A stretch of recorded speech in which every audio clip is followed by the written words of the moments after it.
Circumference and the Dragon of Pi, Radius and the Number Pi, Cindy Neuschwander, and illustrated by Wayne Geehan.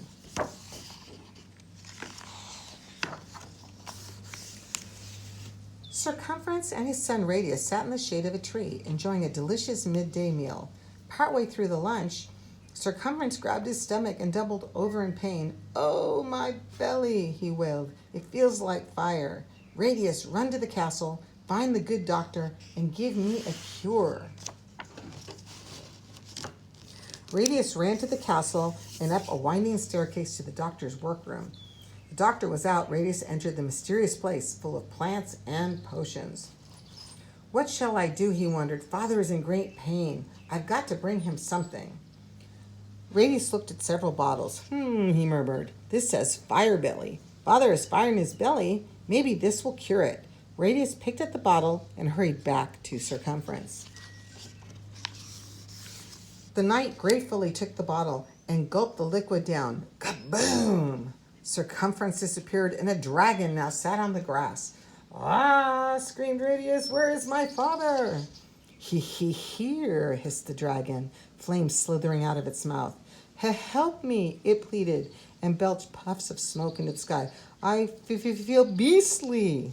Its arms pedaled wildly as its tail thrashed back and forth. "Don't worry, Father, I'll get help," Radius called over his shoulder, and he ran back towards the castle. The guards on watch had also seen the big explosion. When the smoke cleared, they saw the dragon and alerted everyone in the castle to the danger. Plans were made. Messengers were sent across the countryside to ask nearby knights to come and vanquish the fire-breathing beast.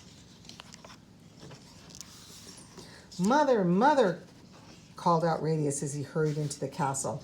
"There you are," answered his mother, Lady Diameter, looking relieved. "Come inside quickly. A dragon has been spotted nearby." "I know," Radius answered. "It's Father." Radius told his mother what had happened. "We must find another potion that will change your father back into himself." "I'll go look for the doctor," she said. "We don't have much time. The knights plan to slay the dragon tomorrow morning." Radius ran back to the doctor's workroom. He looked at drawings and notes. He peeked inside boxes and bags. He searched through book after book. Finally, he spotted a curious-looking container with a set of spoons and a poem. It might be the cure.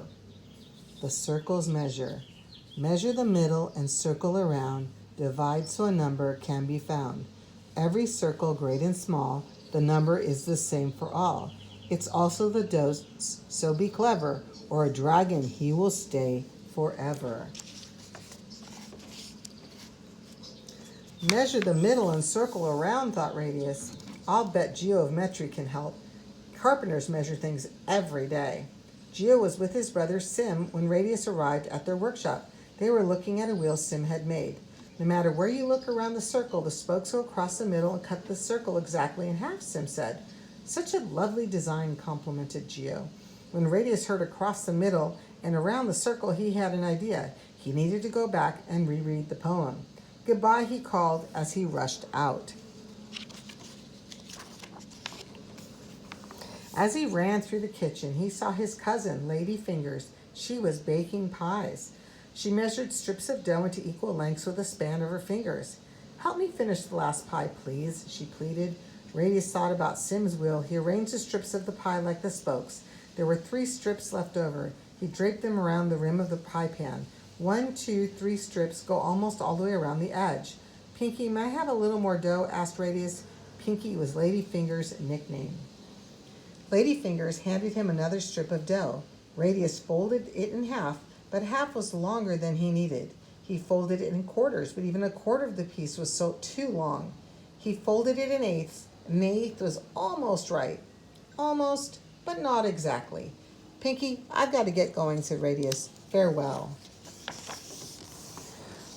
Radius knew the magic number was more than 3, but exactly how much more did it take to make a whole circle? Back in the workshop, Radius found Geo's measuring tape, a long strip of cloth marked in inches. He measured 49 inches across the middle of a wheel and 154 inches around the outside edge. 154 divided by 49 is 3 1/7, he figured out. Radius measured big wheels and small wheels every time the distance around was 3 1/7 times the distance across. He stuffed the measuring tape into his pocket and ran off to the doctor's room.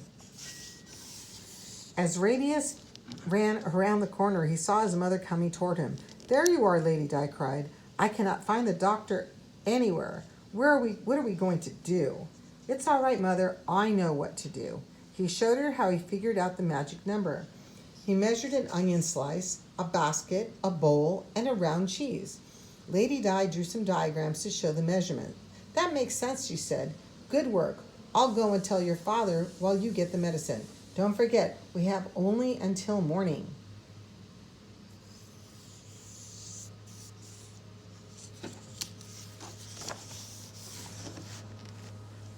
Radius went back to the doctor's workroom to get the medicine. "I think I understand these directions," he said out loud. "But if I measure the wrong dose, Father will remain a dragon forever." "I am sure I am right," said Radius. He sat down to reread the poem. As he read, his eyelids slowly closed. Soon he was fast asleep. When Radius awoke, the sun was rising. "Oh no, I must hurry," he said. He grabbed the medicine and headed towards the woods. The smoke and flames led him right to Cumference the dragon. The sleeping dragon was lying in a circle with its tail in its mouth. Just then it opened one eye and hissed, "Hello, son." "Father, you're a circle too, but such a big circle." Radius looked at the dragon doubtfully. Could the distance around the dragon really be 3 1/7 times the distance across it? Just then they heard the blaring of trumpets. "Hurry, Radius," Lady Di said. "The knights are coming." "Mother," Radius said, "hold this part of the tape while I measure across the middle of the dragon's circle." Cumference cried out, "Why are you measuring my diameter?" As he spoke, his fiery breath burned the measuring tape so that Radius could barely read the numbers. It looked like 7 feet, but was it? Together, Radius and Lady Di measured 22 feet around the outside of the dragon's circle. Cumference whimpered, "Must you measure my circumference now?" Radius quickly divided 22 by 7. The circumference of the circle divided by the diameter was 3 1/7. Now the knights were surrounding them with swords drawn. "Radius, Lady Di, we've come to save you," they shouted. It was now or dragon forever. Radius gave the creature 3 1/7 spoonfuls. Kaboom faroom! A big explosion shook the forest. When the smoke cleared, a hardy human Cumference stood in their midst. Cumference leaned over and hugged his son. "Thank you, Radius, but how did you do it?" Radius explained about the pie and the measurements. Cumference and the knights listened with amazement. Cheering, they swept Radius up on their shoulders and returned to the castle. "Pies, let's eat some pies," shouted Cumference. "Radius saved my life because of a pie." At the celebration, Radius held up a pie and explained what he had discovered. "I found out that the outside edge of a circle called the circumference is 3 1/7 times as long as the diameter, which is the measure across its middle. It's true for any circle." "I say we honor this new discovery," said Cumference. "From now on, pie with an E will be for eating, and pie without an E will be the name of this number for all things round." Geo and Sim stepped forward and gave Radius a present. "This is a drawing compass. May it lead you to great discoveries about circles," they said. And Radius had the seat of honor for the entire pie celebration, which lasted 3 days, 3 hours, and 24 minutes. Pi is an interesting number. We often represent it with the 16th letter of the Greek alphabet, pi. It is usually expressed as a decimal number, 3.14159, with decimal points. The part to the right of the decimal point is about a 7.